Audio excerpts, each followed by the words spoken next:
سامری کی پیدائش و پرورش۔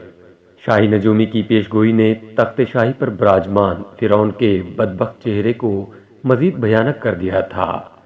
درباری و مصاحب ہاتھ باندھے سر جھکائے بادشاہ کے کسی خوفناک حکم کے منتظر تھے کہ اچانک پرہیبت دربار کے وحشت زدہ ماحول میں فرعون کی غضبناک آواز گونجی۔ بنی اسرائیل کے تمام نوزائیدہ اور پیدا ہونے والے لڑکوں کو ذبح کر دیا جائے، کوئی لڑکا زندہ باقی نہ بچے۔ حکم شاہی کی فوری تعمیل کے لیے درباریوں کی دوڑیں لگ گئیں۔ اسرائیلی بستیوں کے گلی کوچوں میں فرعونی سپاہی گھر گھر تلاشی کے دوران معصوم بچوں کو ذبح کرنے میں مصروف ہو گئے۔ یہی وہ وقت تھا کہ جب بنی اسرائیل کی بستی میں 2 بچے پیدا ہوئے۔ ان میں سے ایک کی ماں نے اللہ کے حکم پر اپنے لخت جگر کو ایک ٹوکری میں لٹا کر دریا کی موجوں کے حوالے کر دیا، اور یوں وہ بچہ فرعون کے محل کے اندر پہنچ گیا۔ دوسرے بچے کی ماں نے فرعونی سپاہیوں کے ڈر سے بچے کو پہاڑ کے ایک غار میں بند کر دیا۔ حسن اتفاق سے دونوں بچوں کا نام موسیٰ تھا۔ فرعون کے محل میں پہنچنے والا بچہ موسیٰ بن عمران علیہ السلام تھے، جن کی پرورش محل کے عالی شان ماحول میں فرعون کے ہاتھوں ہوئی، جبکہ دوسرے بچے کا نام موسیٰ بن ظفر تھا۔ پہاڑ کے بند غار میں اس کی پرورش حضرت جبرائیل امین علیہ السلام نے کی۔ اللہ کے دشمن فرعون کی سرپرستی میں پلنے بڑھنے والا بچہ نبوت کے عظیم منصب پر فائز ہوا، جبکہ روح الامین حضرت جبرائیل علیہ السلام کے ہاتھوں پروان چڑھنے والا بچہ بدی کی علامت بن کر تاریخ میں برے الفاظ سے یاد کیا جانے لگا۔ سامری کون تھا؟ حضرت مولانا مفتی محمد شفیع تحریر فرماتے ہیں کہ مشہور یہ ہے کہ سامری کا نام موسیٰ بن ظفر تھا۔ ابن جریر نے حضرت ابن عباس رضی اللہ تعالیٰ عنہ سے روایت کیا ہے کہ سامری پیدا ہوا تو فرعون کی طرف سے تمام اسرائیلی لڑکوں کے قتل کے حکم پر عمل درآمد جاری تھا۔ اس کی والدہ کو خوف ہوا کہ فرعونی سپاہی اسے بھی قتل کر دیں گے، لہٰذا بچے کو اپنے سامنے قتل ہوتا دیکھنے کی مصیبت سے یہ بہتر سمجھا کہ اسے جنگل کے ایک غار میں رکھ کر اوپر سے بند کر دے، کبھی کبھی اس کی خبرگیری کرتی ہوگی۔ ادھر اللہ تعالیٰ نے حضرت جبرائیل امین علیہ السلام کو اس کی حفاظت اور غذا دینے پر مامور کر دیا۔ وہ اپنی ایک انگلی پر شہد، ایک پر مکھن، ایک پر دودھ لاتے اور اس بچے کو چٹا دیتے، یہاں تک کہ وہ غار ہی میں پل کر بڑا ہو گیا، اور اس کا انجام یہ ہوا کہ نہ صرف خود بلکہ بنی اسرائیل کو بھی کفر میں مبتلا کر دیا، پھر قہر الہی میں گرفتار ہوا۔ بعض روایات کے مطابق سامری آل فرعون کا قبطی تھا، جو حضرت موسیٰ علیہ السلام کے پڑوس میں رہتا تھا اور ان پر ایمان لے آیا تھا۔ جب موسیٰ علیہ السلام بنی اسرائیل کو لے کر مصر سے نکلے تو وہ بھی ساتھ ہو لیا۔ بعض روایات میں ہے کہ وہ بنی اسرائیل ہی کے ایک قبیلے سامرا کا رئیس تھا۔ قبیلہ سامرا ملک شام کا معروف قبیلہ ہے۔ حضرت سعید بن جبیر رحمۃ اللہ علیہ نے فرمایا کہ سامری فارسی تھا اور کرمان کا رہنے والا تھا۔ حضرت ابن عباس رضی اللہ تعالیٰ عنہ نے فرمایا کہ وہ ایک ایسی قوم سے تعلق رکھتا تھا جو گائے کی پرستش کرنے والی تھی۔ وہ کسی طرح سے مصر پہنچ گیا تھا اور بظاہر دین بنی اسرائیل میں داخل ہو گیا تھا، مگر اس کے دل میں نفاق تھا۔ حاشیہ قرطبی میں ہے کہ سامری ہندوستان کا ہندو تھا جو گائے کی عبادت کرتے ہیں۔ وہ موسیٰ علیہ السلام پر ایمان لایا، لیکن بعد ازاں کفر کی طرف لوٹ گیا، یا پہلے ہی سے اس نے منافقانہ طور پر ایمان کا اظہار کیا، واللہ عالم۔ حضرت موسیٰ علیہ السلام کوہ طور پر۔ حضرت موسیٰ علیہ السلام فرعون کے غرق ہونے کے بعد بنی اسرائیل کے ساتھ بحیرہ احمر پار کر کے وادی سینا کی جانب چلے۔ اللہ نے بنی اسرائیل کی ہدایت و رہنمائی کے لیے حضرت موسیٰ علیہ السلام کو آسمانی کتاب دینے کا فیصلہ فرمایا اور انہیں 30 راتوں کے لیے کوہ طور پر بلایا، جنہیں مزید 10 راتوں کے اضافے کے ساتھ 40 راتیں کر دیا۔ حضرت موسیٰ علیہ السلام نے کوہ طور پر جانے سے پہلے اپنے بھائی حضرت ہارون علیہ السلام کو اپنا جانشین مقرر کر دیا تھا، وہ بھی اللہ کے نبی تھے۔ حضرت ہارون علیہ السلام بنی اسرائیل کو واضح و نصیحت فرماتے رہتے تھے۔ ایک دن انہوں نے فرمایا، اے بنی اسرائیل، تم لوگ جب مصر سے نکلے تھے تو تمہارے پاس فرعونی قوم کا بہت سا زیور امانت اور عاریت کے طور پر محفوظ ہے، جبکہ تمہارے اپنے پاس بھی بہت سا زیور موجود ہے۔ قبطیوں کا سونا چاندی تم لوگوں پر حلال نہیں ہے اور نہ ہی اسے واپس کیا جا سکتا ہے، چنانچہ میرا مشورہ ہے کہ اس حرام کے مال سے ہم سب کو جان چھڑوا لینی چاہیے۔ پھر انہوں نے ایک گہرا گڑھا کھودا اور سب کے زیورات اس گڑھے میں دفن کروا دیے۔ سامری کا تیار کردہ بچڑا۔ سامری جادوگر یہ سب کچھ دیکھ رہا تھا، چنانچہ جب رات کے آخری پہر قوم گہری نیند سو گئی تو وہ خاموشی سے اس جگہ پہنچا اور تمام زیورات اکٹھا کر کے اپنی کھولی میں لے آیا اور اسے پگھلا کر گائے کا ایک بچڑا بنانے میں مصروف ہو گیا۔ سامری نے حضرت جبرائیل علیہ السلام کے گھوڑے کے سموں کے نیچے کی مٹی بھی اس میں شامل کر دی۔ یہ مٹی اس نے چپکے سے اس وقت لی تھی جب حضرت جبرائیل علیہ السلام بنی اسرائیل کو دریا پار کروا رہے تھے۔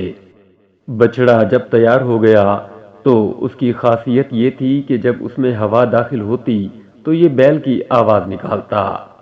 اس مصنوعی آواز سے سامری نے بنی اسرائیل کو گمراہ کیا اور بنی اسرائیل کی ایک بڑی تعداد سامری کے مکر و فریب کا شکار ہو گئی۔ اللہ تعالیٰ نے قرآن پاک میں فرمایا، پھر یعنی سامری نے اس کے لیے ایک بچڑا بنا دیا، یعنی بچڑے کا بت، جس کی گائے کی طرح آواز بھی تھی۔ پھر کہنے لگا کہ یہی تمہارا معبود ہے اور موسیٰ علیہ السلام کا بھی، لیکن موسیٰ علیہ السلام بھول گیا ہے۔ سامری کے کہنے پر اسرائیلی بچڑے کو سجدہ کرنے لگے۔ ایسے میں حضرت ہارون علیہ السلام نے انہیں سمجھانے اور بچڑے کی عبادت سے روکنے کی بڑی کوشش کی، جیسا کہ قرآن مجید میں ہے۔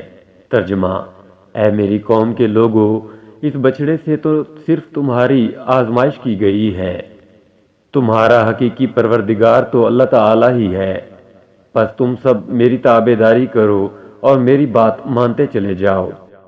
اسرائیلیوں کو سونے کا یہ گوسالہ اتنا اچھا لگا کہ ہارون علیہ السلام کے واضح و نصیحت کی بھی کوئی پرواہ نہ کی اور بچڑے کی تعظیم و عبادت چھوڑنے سے انکار کر دیا۔ انہوں نے جواب دیا، ترجمہ: ہم تو موسیٰ علیہ السلام کے واپس آنے تک اسی کے مجاور بنے بیٹھے رہیں گے۔ سامری کے بچڑے کی پوجا۔ کوہ طور پر اللہ تعالیٰ نے حضرت موسیٰ علیہ السلام کو اطلاع دی کہ اے موسیٰ علیہ السلام، سامری نے تیری قوم کو گمراہی میں ڈال دیا ہے۔ ارشاد باری تعالیٰ ہے، ترجمہ: اے موسیٰ علیہ السلام، ہم نے تیری قوم کو تیرے پیچھے آزمائش میں ڈال دیا ہے اور انہیں سامری نے بہکا دیا ہے۔ باری تعالیٰ نے جب موسیٰ علیہ السلام کو یہ اطلاع دی تو وہ سخت غم و غصے میں آ گئے، کیونکہ ان کی قوم نے ان سے وعدہ کیا تھا کہ ان کی کوہ طور سے واپسی تک وہ اللہ کی اطاعت و عبادت کرتے رہیں گے، لیکن نہ تو انہوں نے حضرت موسیٰ علیہ السلام کی واپسی کا انتظار کیا اور نہ ہی حضرت ہارون علیہ السلام کی بات مانی۔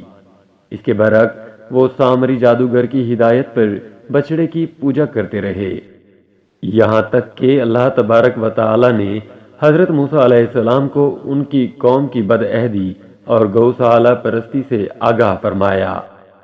قوم کی بدعہدی پر بھائی سے ناراضی۔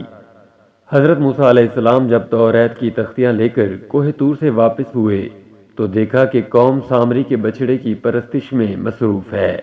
یہ دیکھ کر آپ علیہ السلام کو سخت تکلیف پہنچی۔ فوراً تختیاں ایک طرف رکھیں اور اپنے بھائی کا سر پکڑ کر انہیں اپنی طرف گھسیٹنے لگے۔ حضرت ہارون علیہ السلام نے کہا کہ اے میرے ماں جائے، ان لوگوں نے مجھے بے حقیقت سمجھا اور قریب تھا کہ مجھے قتل کر ڈالتے، تو تم مجھ پر دشمنوں کو مت ہنساؤ۔ حضرت موسیٰ علیہ السلام نے اپنے بھائی سے فرمایا، اے ہارون، انہیں گمراہ ہوتا ہوا دیکھتے ہوئے تجھے کس چیز نے میرے پاس آنے سے روکے رکھا؟ کیا تو بھی نافرمان بن بیٹھا؟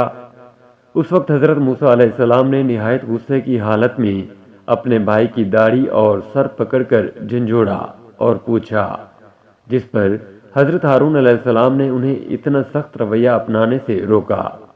ارشاد باری تعالی ہے۔ ترجمہ: ہارون علیہ السلام نے کہا، اے میرے ماں جائے بھائی، میری داڑھی نہ پکڑ اور سر کے بال نہ کھینچ۔ مجھے تو صرف یہ خیال دامنگیر ہوا کہ کہیں آپ یہ نہ فرمائیں کہ تو نے بنی اسرائیل میں تفرقہ ڈال دیا اور میری بات کا انتظار نہ کیا۔ سامری سے سخت لہجے میں باز پرس۔ بھائی ہارون علیہ السلام سے باز پرس کے بعد اب باری تھی سامری کی، جو سر جھکائے قریب ہی کھڑا تھا۔ حضرت موسیٰ علیہ السلام سامری کی جانب متوجہ ہوئے اور سخت لہجے میں پوچھا، سامری، تیرا کیا معاملہ ہے؟ تو نے قوم کو بت پرستی پر کیوں لگایا؟ اس نے جواب دیا، میں نے ایسی چیز دیکھی جو اوروں نے نہیں دیکھی، تو میں نے فرشتے کے نقش پا سے مٹی کی ایک مٹھی بھر لی، پھر اسے بچڑے کے قالب میں ڈال دیا۔ اس طرح میرے دل نے اس بات کو میرے لیے اچھا سمجھا۔ حضرت جبرائیل امین علیہ السلام کو دیکھنے کے تعلق سے ایک روایت یہ ہے کہ جس وقت بنی اسرائیل دریا پار کر رہے تھے تو حضرت جبرائیل امین علیہ السلام ان کی مدد کے لیے اپنے گھوڑے پر سوار وہاں موجود تھے۔ دوسری روایت یہ ہے کہ دریا پار ہونے کے بعد حضرت موسیٰ علیہ السلام کو کوہ طور پر آنے کی دعوت دینے کے لیے حضرت جبرائیل امین علیہ السلام گھوڑے پر سوار ہو کر تشریف لائے تھے۔ ایک روایت حضرت ابن عباس رضی اللہ تعالیٰ عنہ بیان فرماتے ہیں کہ سامری کی پرورش خود حضرت جبرائیل امین علیہ السلام کے ذریعے ہوئی تھی، جس وقت اس کی ماں نے اسے غار میں بند کر دیا تھا۔ حضرت جبرائیل امین علیہ السلام روزانہ اسے غذا دینے آتے تھے۔ وہ ان سے مانوس تھا اور انہیں پہچانتا تھا، جبکہ دوسرے لوگ نہیں پہچانتے تھے۔ سامری کے دل میں شیطان نے یہ بات ڈالی کہ حضرت جبرائیل امین علیہ السلام کے گھوڑے کے قدم جس جگہ پڑتے ہیں وہاں کی مٹی میں حیات و زندگی کے خاص اثرات ہوتے ہیں، یہ مٹی اٹھا لی جائے۔ چنانچہ سامری نے وہ مٹی اٹھا لی۔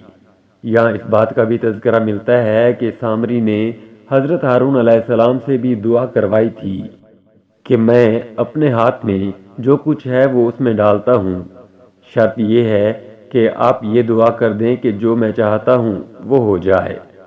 حضرت ہارون علیہ السلام اس کے نفاق اور گوسالہ پرستی سے واقف نہ تھے، لہذا دعا کروا دی اور اس نے وہ نشان قدم کی خاک اس میں ڈال دی تو حضرت ہارون علیہ السلام کی دعا سے اس میں حیات کے آثار پیدا ہو گئے۔ عبرت ناک سزا۔ حضرت موسیٰ علیہ السلام نے سامری کے لیے جو سزا تجویز کی اسے قرآن کریم نے یوں بیان فرمایا ہے۔ ترجمہ: کہا، اچھا جا، دنیا کی زندگی میں تیری سزا یہی ہے کہ تو کہتا رہے کہ مجھے نہ چھونا، اور ایک اور بھی وعدہ تیرے ساتھ ہے جو تجھ سے ہرگز نہ ٹلے گا، اور اب تو اپنے اس معبود کو بھی دیکھ لینا جس کا تو اعتکاف کیے ہوئے بیٹھا ہے۔ ہم اسے جلا کر ریزہ ریزہ کر کے دریا میں اڑا دیں گے۔ اور پھر ایسا ہی ہوا، وہ ایسی خطرناک بیماری میں مبتلا ہو گیا کہ ساری عمر یہی کہتا رہا کہ مجھ سے دور رہو، مجھے نہ چھونا، اس لیے کہ اسے چھوتے ہی چھونے والا اور سامری دونوں شدید بخار میں مبتلا ہو جاتے۔ اس لیے جب وہ کسی انسان کو دیکھتا تو فوراً چیخ اٹھتا، لا مساس۔ پھر وہ انسانوں کی بستی سے نکل کر جنگل میں چلا گیا، جہاں اس نے جانوروں کے ساتھ حیوانوں کی طرح زندگی گزاری اور یوں عبرت کا نمونہ بنا رہا۔ گویا دنیا میں لوگوں کو گمراہ کرنے کے لیے جو شخص جتنا زیادہ مکر و فریب، جھوٹ، فراڈ اختیار کرے گا، دنیا و آخرت میں اس کی سزا بھی اسی حساب سے شدید تر اور نہایت عبرتناک ہوگی۔ سامری نام ہے یا قومیت؟ تفسیر ماجدی میں مولانا عبد الماجد دریابادی تحریر کرتے ہیں کہ بعض محققین کے نزدیک السامرہ بنی اسرائیل کے قبائل میں سے ایک قبیلہ تھا اور سامری کا تعلق اس قبیلے سے تھا۔ مولانا ابو الکلام آزاد ترجمان القرآن میں لکھتے ہیں کہ قیاس یہ کہتا ہے کہ سامری سے مراد سمیری قوم کا ایک فرد ہے، اور سمیری کا عربی میں قدیم نام سامری تھا۔ سمیری قبائل کا اصل وطن عراق تھا، مگر یہ لوگ دور دور تک پھیل گئے تھے۔ مصر سے ان کے تعلقات 1000 سال قبل مسیح سے تھے۔ معلوم یوں ہوتا ہے کہ اس قوم کا ایک فرد بنی اسرائیل میں مقیم تھا۔ خود قرآن نے بھی اسے السامری کے نام سے پکارا، جس سے صاف پتہ چلتا ہے کہ یہ نام نہیں قومیت کی جانب اشارہ ہے، یعنی وہ شخص اسرائیلی نہیں بلکہ سامری تھا، لیکن بنی اسرائیل کے ساتھ مصر سے نکل آیا۔